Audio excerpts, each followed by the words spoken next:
Sementara itu pemirsa, eks-komisioner KPU Wahyu Setiawan kemarin kembali diperiksa KPK sebagai saksi kasus suap pergantian antar waktu anggota DPR RI 2019-2024 dan perintangan penyidikan untuk tersangka Sekjen PDIP Hasto Kristianto.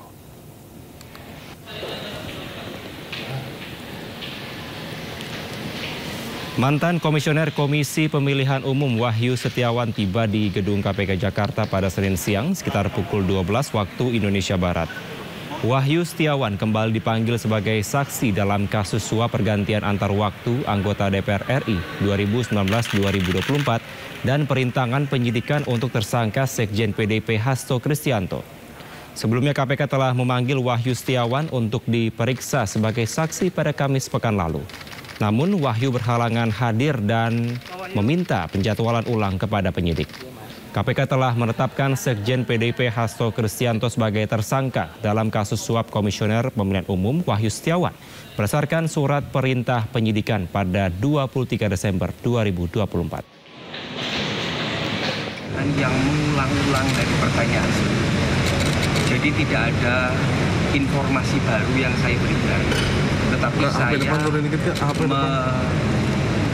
meneliti kembali jawaban saya yang dulu, sehingga pada dasarnya pemeriksaan saya sudah rampung dan tidak ada hal baru yang saya sampaikan, karena sudah saya sampaikan semuanya. Apa yang disampaikan itu Pak? Apa saja Pak poin? Itu nanti mungkin juru bicara KPK yang akan besok memberikan pernyataan.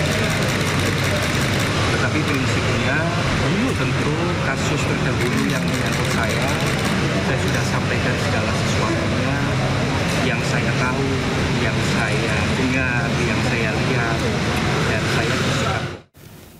Hampir 5 tahun buron tersangka kasus suap Harun Masiku bagaikan hilang di telan bumi. Tak kunjung tertangkap, Harun Masiku diyakini masih berada di Indonesia berdasarkan data perlintasan.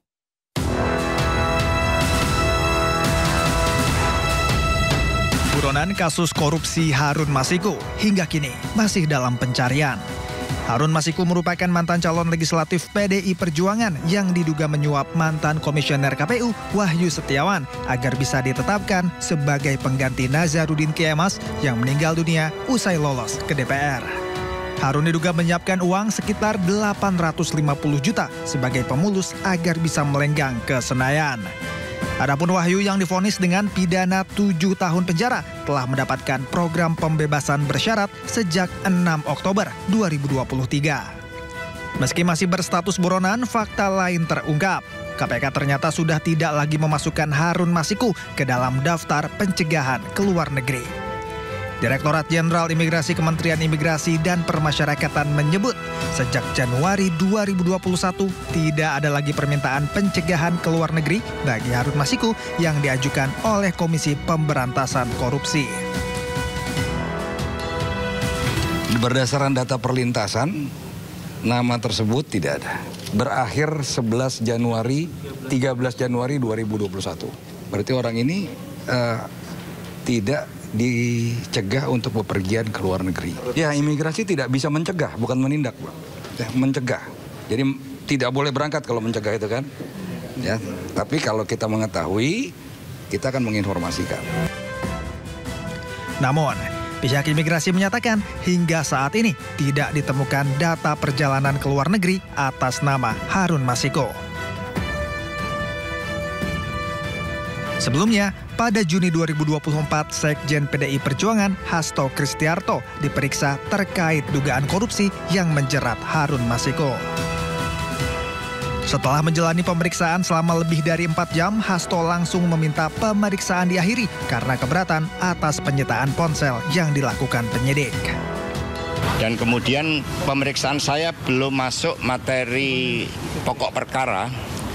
Karena di tengah-tengah itu kemudian staf saya yang namanya Kusnadi itu dipanggil katanya untuk bertemu dengan saya. Tetapi kemudian tasnya dan handphonenya atas nama saya itu disita. Sehingga kemudian kami tadi berdebat karena sepengetahuan saya sebagai saksi di dalam kitab Undang-Undang Hukum Acara Pidana, saya berhak untuk didampingi penasihat hukum. Dan kemudian akhirnya ya saya memutuskan bahwa pemeriksaan nantinya untuk dilanjutkan pada kesempatan lain. Buntut dari penyitaan ponsel tersebut, tim kuasa hukum Hasto melaporkan kejadian ini ke Dewan Pengawas KPK. Pihaknya menilai penyitaan yang dilakukan oleh penyidik KPK tidak sesuai prosedur. Sejumlah barang bukti disertakan dalam pelaporan, diantaranya flash disk serta tangkapan layar ketika proses pemeriksaan Hasto di gedung KPK. Perlakuan oknum penyidik KPK kemarin kepada Mas Hasto dan stafnya Saudara Kusnadi menunjukkan hal sebaliknya, menunjukkan sikap tidak profesional. PD Perjuangan terus berjuang membangun supremasi hukum dengan cara-cara yang berkeadilan. Dulu zaman Bung Karno, ketika Bung Karno diperiksa di zaman pemerintahan kolonial, Bung Karno didampingi oleh pengacara. Masa di zaman sekarang yang sudah penegakan hukumnya yang katanya semakin kesini semakin brutal. Pencarian buronan Harun Masiku turut menyeret mantan Menteri Hukum dan HAM Yasona Lauli yang juga politikus PDI Perjuangan. Di mana KPK memeriksa Yasona terkait dugaan kasus suap pergantian antar waktu anggota DPR yang melibatkan Harun Masiku. Yasona menjalani pemeriksaan selama kurang lebih 6 jam. Ia menyampaikan dirinya diperiksa penyidik dengan kapasitas sebagai Ketua DPP PDIP serta Menkumham. Saya mengirim surat permintaan fatwa ke Mahkamah Agung. Ya, karena waktu proses pencalekan itu terjadi tafsir yang berbeda setelah ada judicial review, ada keputusan Mahkamah Agung nomor 57 ya. 57. Kemudian DPP mengirim surat tentang penetapan caleg, ya. Kemudian KPU tidak menanggapi berbeda. Kemudian kita minta fatwa kepada Mahkamah Agung. Pencarian Harun Masiku sungguh penuh lika-liku. Semoga saja penegak hukum bisa segera menangkap buronan kasus korupsi ini.